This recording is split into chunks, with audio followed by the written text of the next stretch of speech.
Hey, welcome to Texas Football Talk. I'm your host, Jeremy Lockby, once again joined by my brother Clint in this episode of 2022 Commitment Corner, defensive back Champ Lewis out of New Orleans. How you doing, brother? Hey, pretty good, man. I tell you, I'm really, really excited. If you have, I know that we're going to be releasing the Commitment Corner we did on Champ Lewis, but I can tell you, if you hadn't had an opportunity to go watch this tape, he is a ball hawk. I can't tell you. Maybe we'll ask him how many interceptions he had this last year, but I tell you what, he's always around he's hungry, he's motivated, but at the same time, he's definitely a ball hawk. Damn, somewhere between 8 and 10 interceptions is what I've seen on his huddle film. But I'll go ahead and let you start, Jeremy. Like you said, it's great to have Champ Lewis on here, man. I'll go ahead and let you start with the questions. Hey, like Clint said, great to have you here, man. I've watched most of your film that you have there at Warren Easton High School in New Orleans. And from what I saw, Warren Easton has you playing free safety, but I know most of the recruiting services have you listed as a cornerback. And I know that Texas, through our talks, Texas has you diagnosed as a cornerback, but knows that you're very, very versatile. Your thoughts on what you bring to the University of Texas, the skill set? I'm going to bring to Texas, the versatility to be able to play corner and safety, bring my ball skills, that knack for getting to the ball and, catching interceptions. And I'm going to bring that New Orleans intensity for sure. Get up there, be hungry, ready to compete, get on the field and just can't wait. Absolutely, man. So I know Casey Kane is from Warren Easton. He's a member of the 21 class. Do you have a relationship with Casey, or have you matched up with him? Have you ever matched up with him in practice? Yeah, me and Casey are good friends. I got a chance to play with him for 3 years. He's a great athlete. One of the best I ever went up against. Before he left for school, we got a chance to, build a good relationship that, we could carry on into college. Just by us being good friends. Yeah, I can make sure. I'm pretty sure it'll make the, obviously, you going from obviously New Orleans to from Louisiana into Austin, having Casey there on campus will definitely, you have someone that'll kind of, get you going in and around Austin and so on and so forth. So that's really, really cool. Mm-hmm. Yeah, to know somebody on campus for sure. Yeah, I want to go back to the free safety versus corner. Where do you see? Have you guys started practicing there at Warren Easton yet? Yeah, we've been practicing.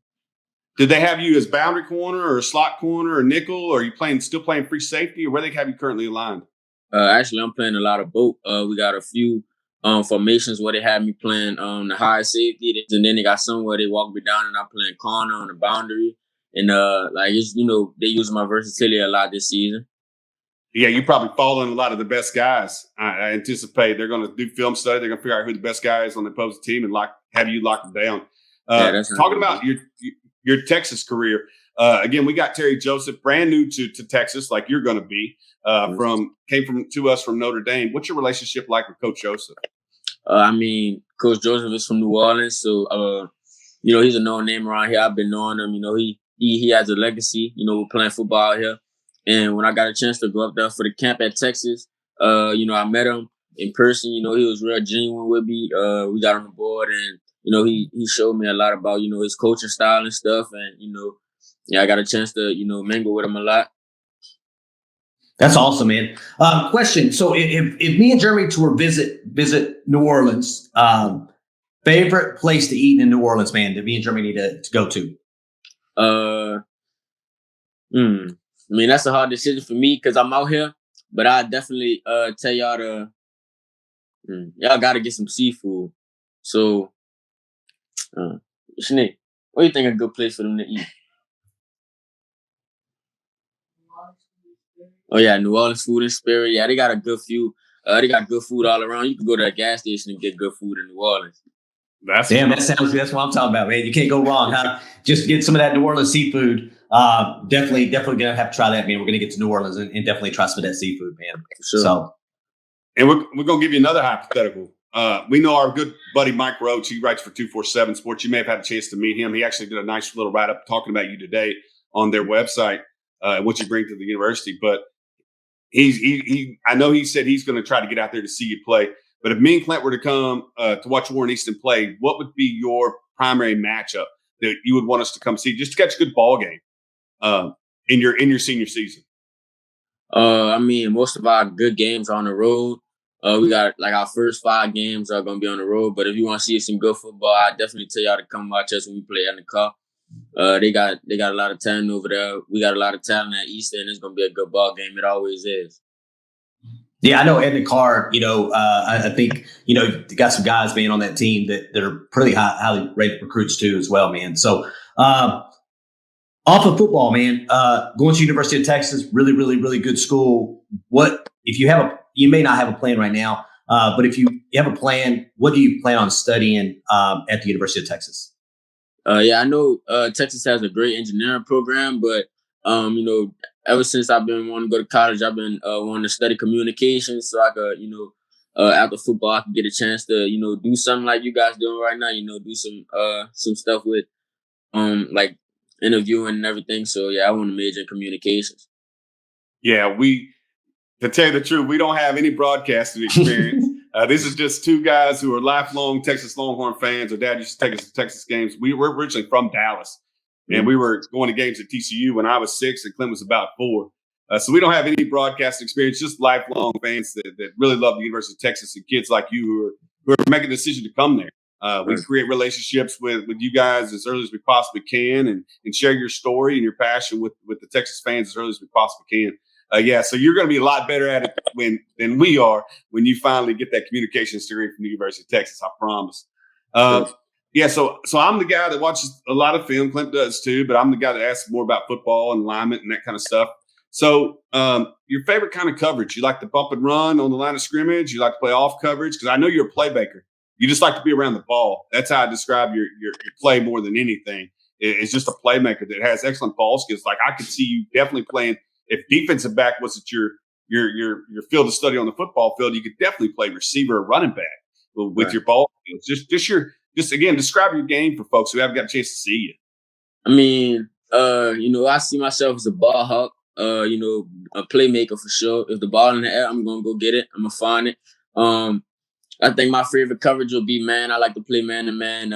Put somebody on lockdown, follow them around, get in their head, and just give them a good game.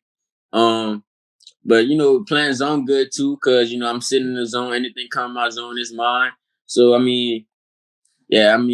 basically my play style, I'm just a ball hog. If the ball in the air, I'm gonna find it.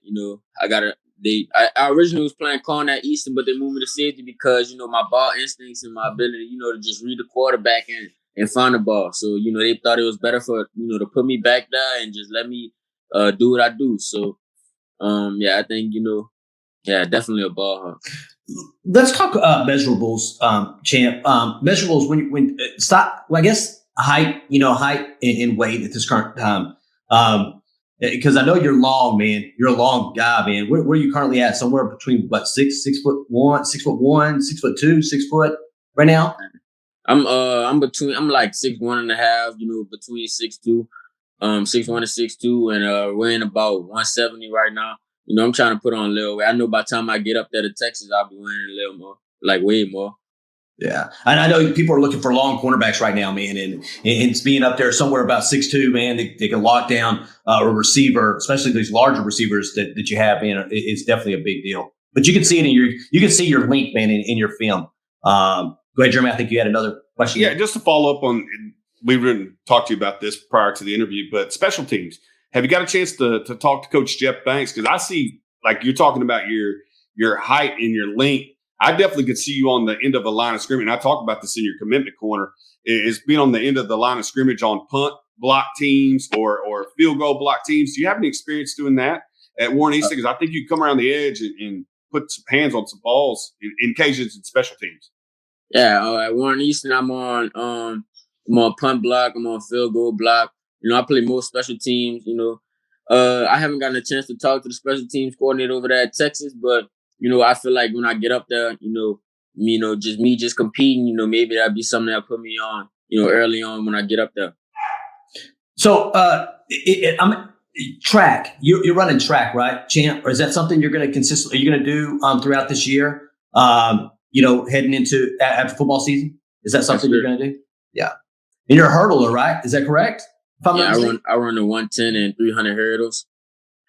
This past track season, I made it to state. Yeah, I tell you, man, verifiable track times is big time to big time college football programs. Be able to have verified track speed. Real quick question: Any guys that you're recruiting currently in this 22 class to go to the University of Texas? There's a few guys from the boot I'm trying to get up there for sure. Jacoby Matthews being one. I'm in his ear every day asking him, I'm letting him know, come up there, let's be a part of something great. Him, LaTerrence Welch, he committed to LSU right now, but I'm in his ear too. I'm in most of the guys down here. I'm in the ear letting them know, come be a part of something great up there in Austin. Yeah, man. Like Jamon Tapp. Who's on that bootlegger squad with you? Because we knew Jacoby was on that squad, but there's other guys on that squad that are highly recognized. Who else is playing 707 with you? Jair Brown. Actually, right before this video, I was talking to him. He committed to Ohio State right now, but I was talking to him about Texas. Jair Brown, Kamari Rogers, he's committed to Miami from Mississippi. Jordan Allen, he recently committed to Penn State. They had a lot of ballers on that team. Damn, crazy. Yeah. All right. I'm gonna ask you about your team, Warren Easton specifically. Are there guys? Because we just talked about the bootleggers. Are there guys on Warren Easton that you feel like you need to give a shout out to that are being under recruited or that are names that folks aren't really talking about currently? Yeah. Most of our defense, our defense is real nice. I can tell you a few guys, Jeray Johnson, our middle linebacker, he has about, I could count on one hand how many offers he has. He should have way more. He's one of the best in the state. Kerry Grant, he plays outside linebacker. On offense, we got Leon Elway. He runs a 10-3 in the 100 meters, one of the fastest in the country. He deserves way more than he have. There's a lot of guys on our squad, but I know for sure after this season, it's definitely going to come to light. Yeah, absolutely, man. I think in looking at your film and currently where you're at as offers and so on and so forth, I wouldn't be surprised me. You get a whole bunch of offers too, man. By the end of this recruiting cycle, man. Quick question. One last question for the Texas Longhorn fans. What are they going to expect from you, champ? They can expect a guy with great character. I'm gonna come down there and I'm gonna come down there with great character. I'm gonna represent myself and my family well. I'm gonna be a competitor. I'm gonna come down there and be ready to compete for a job early. And they're gonna expect a playmaker. When I do get that chance to get on the field, I'm not gonna let nobody down. Be out there and be balling, making plays, catching picks, and doing what everybody expect me to do. Love to hear it, man. Love to hear it. Go ahead, Jeremy. I do have one final. Where did the nickname Champ come from? When did you get it, and who gave it to you? I've been having a nickname Champ my whole life. I remember we were sitting in this living room right here as me and my pops was watching Monday Night Football, and Champ barely caught a pick six. I was young, and that's when my pops started calling me Champ, and it just stuck with me ever since. I will tell you one thing about your commitment corner. You will see me say Champ Bailey in your commitment corner talking about you, and then I said if we get Champ Bailey out of Champ Lewis, we're doing a lot of good things. So that's awesome, man. I'm just so excited for you to get to campus and start, like you said, giving that hard work and compete for a job. You're impressive. From the moment that you committed, we started watching you, and very impressive, young man, both on and off the field. So, appreciate that. We absolutely, man. We appreciate you joining us tonight, Champ. Again, we may hit you up, later on down the road, maybe after the season, maybe to get a couple of interview. Do you plan on enrolling early, or you're gonna graduate in May and come in the summertime? I'm definitely trying to enroll early. I've been talking to my counselors and everything, trying to get everything situated. But from the way it's looking, I might end up having to come in the summertime. Okay. Yeah, but we'll definitely try to get you between obviously football season and maybe track season. Maybe try to get you on here again, talk to you a little bit more before you get to the University of Texas. But we appreciate you hanging out with us tonight. And hook 'em, brother. And for those that watch the channel, please hit that like button. If you have not hit that subscribe button, please hit that subscribe button. Hit that notification bell so that you can see when we're coming with interviews from some of these 2022 commits. You can find us on Twitter at Texas Football Talk, on Facebook at Texas Football Talk, and on Instagram at Texas Football Talk. We appreciate you listening as always, and hook 'em. Hook 'em.